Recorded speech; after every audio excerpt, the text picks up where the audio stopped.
Assalamualaikum warahmatullahi wabarakatuh.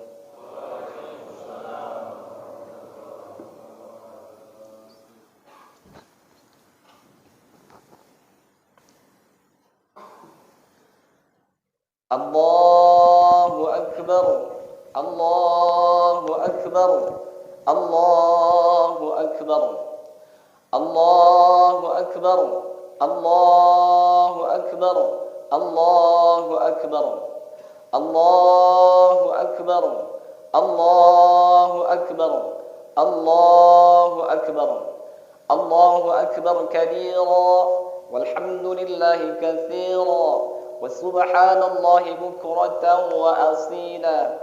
لا إله إلا الله ولا نعبد إلا إياه مخلصين له الدين ولو كره الكافرون.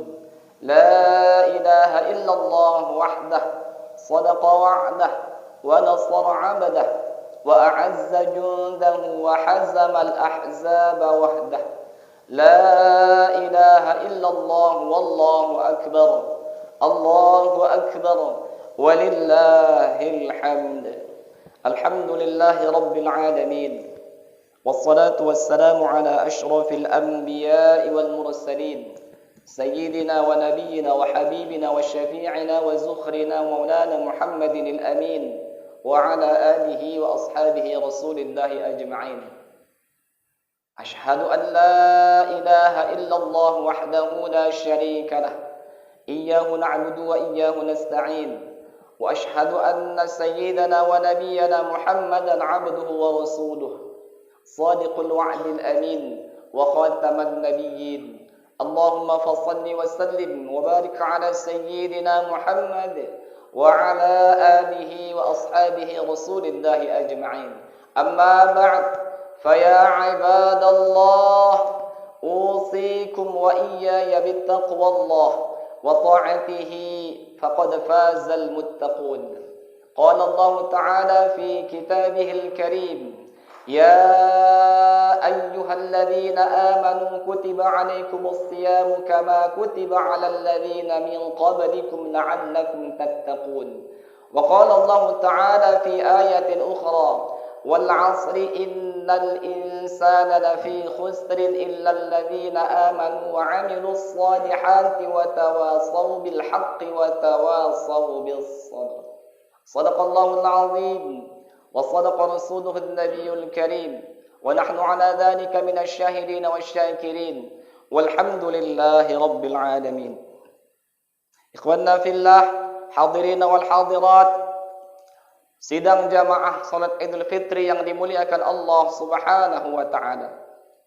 Mari senantiasa kita bersyukur kehadiran Allah Subhanahu wa taala, dan mari sama-sama kita memperbanyak salawat dan salam kehadiran junjungan kita baginda Rasulullah Muhammad sallallahu alaihi wasallam. Dan mari sama-sama kita meningkatkan ketakwaan kita kepada Allah Subhanahu wa taala. Kita bermohon dan berdoa kepada Allah agar Allah senantiasa menjadikan kita sebagai hambanya yang pandai mensyukuri nikmatnya. Dan Allah jadikan kita sebagai umat Rasulullah yang senantiasa memperbanyak salawat kepada beliau, mengamalkan sunnah-sunnahnya, dan insya Allah berhaklah kita mendapatkan syafaatnya.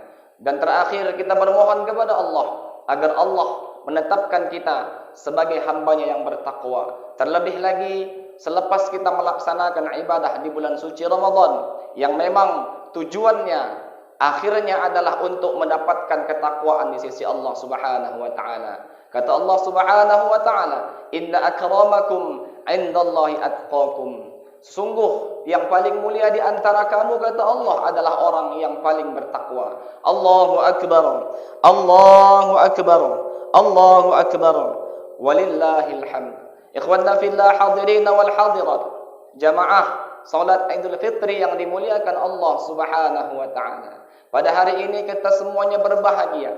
Kita sudah berada di bulan Syawal, merayakan Idul Fitri setelah sebulan penuh kita melaksanakan ibadah puasa di bulan Ramadan, yang sebagaimana kita sebutkan tadi di awal bahwa puasa merupakan satu di antara banyak jalan untuk mencapai takwa kepada Allah Subhanahu wa taala. Puasa bukan satu-satunya jalan, Tapi puasa merupakan satu di antara banyak jalan untuk kita mendapatkan predikat takwa di sisi Allah Subhanahu wa taala. Namun ikhwanna fillah, pada kesempatan khutbah yang singkat ini, insyaallah kita akan membahas takwa dalam pandangan para ulama melalui ayat-ayat Al-Qur'an yang telah dicantumkan oleh Allah Subhanahu wa taala untuk kita pelajari dan kita tadabburi. Insyaallah bisa kita amalkan bersama. Allahu akbar. Allahu akbar. Allahu akbar walillahil hamd. Secara bahasa, takwa itu artinya adalah qillatul kalam, sedikit bicara. Takwa juga berarti adalah sekat pembatas. Nanti para ulama mengkonversikan pengertian secara bahasa ini dengan pengertian secara syariat. Secara syariat, puasa adalah mengerjakan segala perintah-perintah Allah dan menjauhi segala bentuk larangan yang telah dilarang oleh Allah Subhanahu wa taala. Al-Imam Al-Ghazali dalam kitab Ihya Ulumuddin mengatakan bahwa takwa dalam Al-Qur'an memiliki 3 makna. Yang pertama adalah rasa takut kepada Allah Subhanahu wa taala. Yang kedua adalah ketaatan, tunduk dan beribadah kepada Allah Subhanahu wa taala. Dan yang ketiga kata beliau adalah membersihkan hati dari dosa-dosa yang sifatnya yang tidak nampak. Allahu akbar. Allahu akbar. Allahu akbar walillahil hamd. Ikhwanna fillah hadirin wal hadirat. Jamaah salat Idul Fitri yang dimuliakan Allah Subhanahu wa taala. Dalam Al-Qur'an ada satu ayat Al-Qur'an yang menurut kami ketika kami membaca ayat ini sedikit unik ketika kita membahas tentang takwa. Ayat itu adalah ada dalam surah At-Taghabun ayat ke-16. Kata Allah Subhanahu wa taala, "Fattaqullaha mastata'tum wasma'u wa ati'u wa anfiqu khairan li anfusikum wa may yuqashu'a li nafsihi wa may yuqashu'a nafsihi fa ulaika humul muflihun." Allah Subhanahu wa taala menyebutkan ayat ini artinya adalah fattaqullaha mastata'tum. Bertakwalah kamu sedaya mampu kamu, kata Allah Subhanahu wa taala. Nanti para ulama ada yang mengartikan pengertian takwa ini dengan pengertian yang berbeda. Kita baca dulu hadis Nabi sallallahu alaihi wasallam terkait tentang ini. Kata Rasulullah menjelaskan ayat tersebut, "Ma nahaitukum anhu fajtanibuhu wa ma amartukum bihi fa'tu minhu mastata'tum," kata Rasulullah. Apa yang telah aku larang, kata Rasulullah, maka jauhilah. Dan apa yang aku perintahkan, kata Rasulullah, maka kerjakanlah sedaya mampu kamu. Ikhwanna fillah hadirin wal hadirat, jamaah salat Idul Fitri yang dimuliakan Allah Subhanahu wa taala. Para ulama ketika menafsirkan, menjelaskan tentang ayat ini dan hadis yang disampaikan Rasulullah sallallahu alaihi wasallam, mereka menyampaikan bahwa bertakwalah kepada Allah dengan sebenar-benar takwa. Takwa yang dimaksud adalah mengerjakan perintah Allah semaksimal mungkin dan menjauhi larangan-larangan Allah. Perintah Allah yang berupa ajakan, berupa pelaksanaan ibadah. Di sini ada kalimat mastata'tum, kerjakan sedaya mampu kamu. Tapi untuk meninggalkan larangan tidak disebutkan kalimat semampu kamu. Ini maksudnya adalah ketika kita beribadah kepada Allah, ada batas kemampuan, ikhwanna fillah. Ada batas yang kalau sudah tak sanggup kita, maka itu sudah urusan Allah. Baik itu dalam hal ibadah ataupun muamalah. Namun sayangnya banyak hari ini umat Islam yang tidak mau mempelajari tentang bagaimana tata cara beragama, tata cara beribadah kepada Allah, sehingga dia menganggap bahwa dirinya tak mampu. Padahal dia masih mampu. Kita kasih contoh dalam pelaksanaan ibadah. Dalam pelaksanaan sholat misalkan. Orang yang tidak mampu sholat dalam keadaan berdiri, maka dia akan mendapatkan rukhsah untuk duduk. Tapi yang jarang diketahui oleh umat Islam, sampai mana batas dia boleh duduk. Apakah semua rukun dia duduk? Ternyata kata ulama tidak. Bagian mana yang dia tidak mampu untuk mengerjakannya, maka bagian itulah yang mendapatkan rukhsah. Ketika tak mampu berdiri, maka dia boleh duduk. Tapi kalau rukuknya dia mampu, dia harus bangun untuk rukuk. Ketika sujudnya dia mampu, dia harus turun untuk sujud. Ini yang disebut dengan ittaqullaha mastata'tum. Kita bertakwa kepada Allah, mengerjakan perintah Allah semaksimal mungkin batas kemampuan kita. Kalau sudah tak mampu, baru kita mendapatkan keringanan. Begitu pula dengan berpuasa yang sudah kita lakukan. Banyak orang yang tidak berpuasa dengan alasan tak mampu, tak kuat, dan lain sebagainya. Sebelum pernah dia mencoba. Dia hanya mengatakan bahwa sepertinya aku tidak mampu puasa. Dengan dalih macam dan lain sebagainya. Dengan alasan kerjakah? Kalau yang perempuan menyusui atau melahirkankah? Kecuali yang perempuan, kalau memang sudah ada instruksi dari dokter misalkan yang tidak membolehkan puasa, silahkan. Tapi orang yang bekerja, kalau belum pernah dia melakukan puasa ketika bekerja, dan dia rasa dia tak mampu, ini tidak mendapat rukhsah dari Allah Subhanahu wa Ta'ala. Maka bertakwa itu adalah sesuatu yang harus kita paksa terlebih dahulu, baru kita mendapatkan keringanan dari Allah Subhanahu wa Ta'ala. Contoh lagi, dalam kitab At-Taqriratus Sadidah fi Masailil Mufidah, kalangan Habib Al-Kaf, kata beliau menyebutkan, bahkan dalam kita untuk melaksanakan tayamum pun harus diusahakan terlebih dahulu untuk mencari air. Bukan segampang itu kalau seandainya kita di tempat yang tak ada air, terus kita merasa sepertinya tak ada air langsung tayamum, tidak boleh. Harus ada usaha. Usaha apa? Mencari air. Ada batas-batas yang harus kita cari. Ada namanya Addul Ghawth. Batas sejauh sejarak 150 meter. Kalau seandainya kita yakin betul, sepertinya tak mungkin tak ada air ini tempat, maka kita disuruh mencari. Yang kedua ada namanya Addul Qurbi. Apa itu? Kita meyakini adanya air, maka kita harus mencari bahkan jarak sejauh 4,5 kilometer. Setelah kita tak dapati itu, baru kita boleh tayamum. Begitulah makna yang disebutkan oleh para ulama ketika menafsirkan hadis Nabi SAW, bertakwalah sedaya mampu kamu, apa yang aku perintahkan kerjakan secara maksimal. Banyak hal lain yang sifatnya ibadah kepada Allah Subhanahu wa Ta'ala ataupun sifatnya kemanusiaan. Contoh hari ini, kita mengetahui bahwa sampai hari ini saudara-saudara kita di Palestina masih mendapatkan serangan yang bertubi-tubi. Jangan nanti kita mendapatkan pertanyaan dari Allah Subhanahu wa Ta'ala, apa yang telah kau perbuat untuk saudaramu di Palestina? Tidak pernah berbuat apapun, ini tidak mendapatkan rukhsah. Kalau tak mampu kita untuk pergi ke sana, apa yang bisa kita bantu? Dengan harta misalkan, sumbangan misalkan, minimal dengan doa misalkan.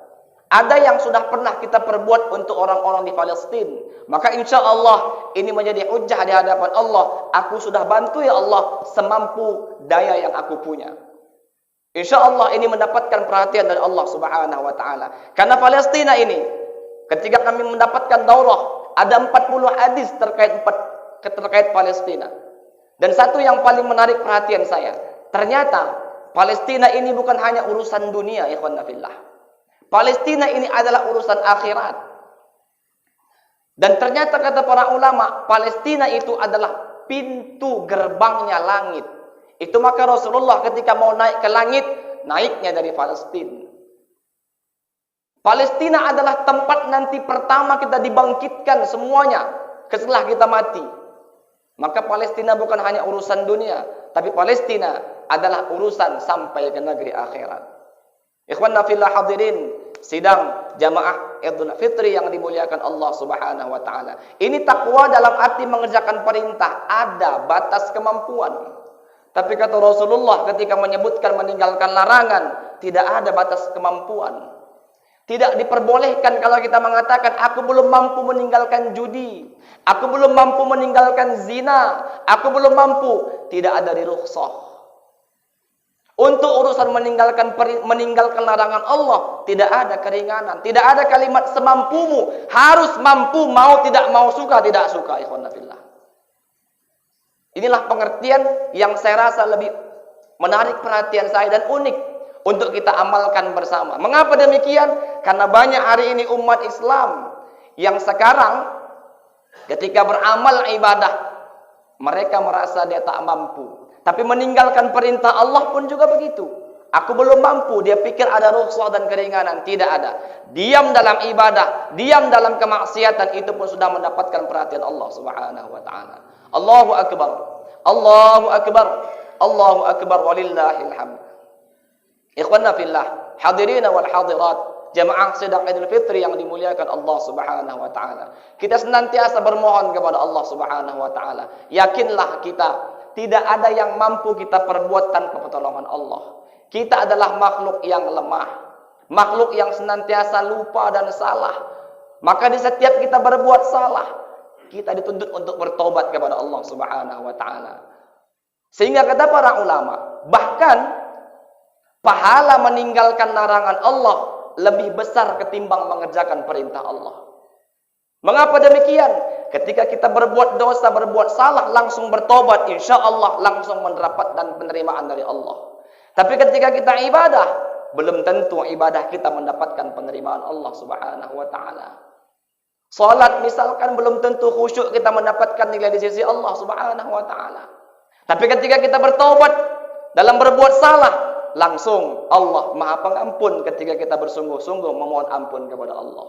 Semoga kiranya kita semua melalui hari yang fitri ini, insya Allah mendapatkan ampunan dari Allah setelah melaksanakan ibadah puasa, juga mendapatkan kemaafan dari saudara-saudara kita yang mungkin pernah kita berbuat salah kepada mereka. Namun yang satu hal perlu kita pahami, ajang bersilaturahim Idul Fitri bukan meminta maaf, tapi ajang untuk memaafkan. Jangan kita berharap menunggu orang untuk meminta maaf. Tapi selayaknya lepas sholat Id ini, kita sudah maafkan semua salah saudara-saudara kita. Insya Allah kita dikumpulkan Allah Subhanahu wa taala dalam surganya Allah Subhanahu wa taala bersama Rasulullah sallallahu alaihi wasallam.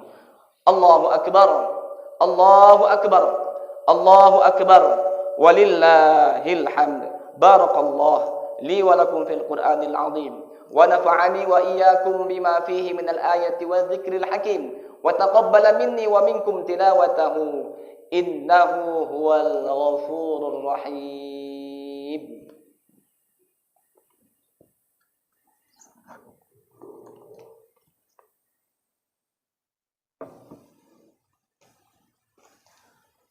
اللهم صل وسلم وزد وأدم وعنا وتفضل وبارك لجلالك وكرمك وعلى الجلال والصلاة الإمام الطيبة والحرم القاسم سيدنا مولانا محمد وعلى ورضي الله تبارك وتعالى عن الصحابة رسول الله أجمعين.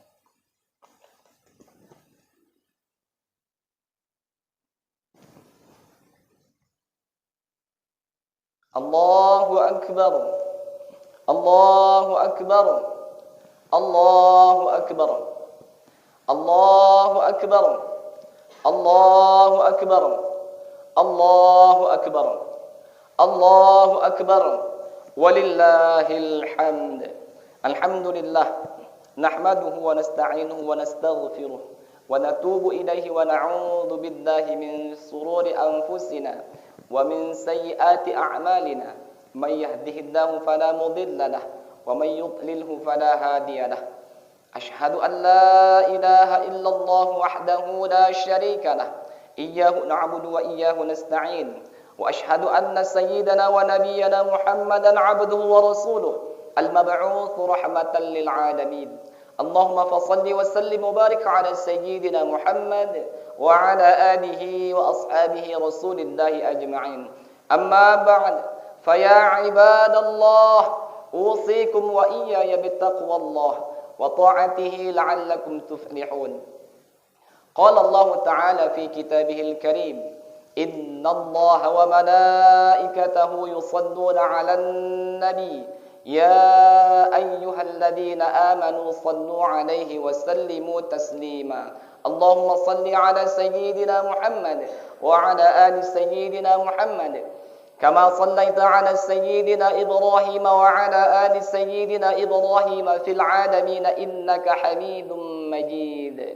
ورضي الله عن أصحابه وقرابته وأزواجه وذريته وأهل بيته أجمعين وعن الخلفاء الراشدين سيدنا أبي بكر وعمر وعثمان وعلي وعن التابعين وعن التابعين ومن تبعهم بإحسان إلى يوم الدين وعلينا معهم برحمتك يا أرحم الراحمين. اللهم اغفر لنا وللمسلمين والمسلمات والمؤمنين والمؤمنات الأحياء منهم والأموات وتابع بيننا وبينهم بالخيرات. رب اغفر وارحم وأنت خير الراحمين. ولا حول ولا قوة إلا بالله العلي العظيم. اللهم أعز الإسلام والمسلمين. اللهم انصر المسلمين والمسلمات والمجاهدين في فلسطين برحمتك يا أرحم الراحمين.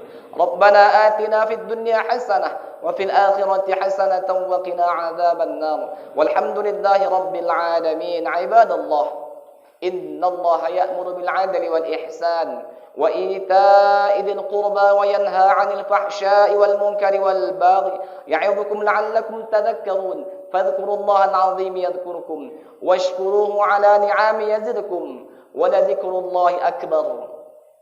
الله أكبر، الله أكبر، الله أكبر، ولله الحمد. السلام عليكم ورحمة الله وبركاته.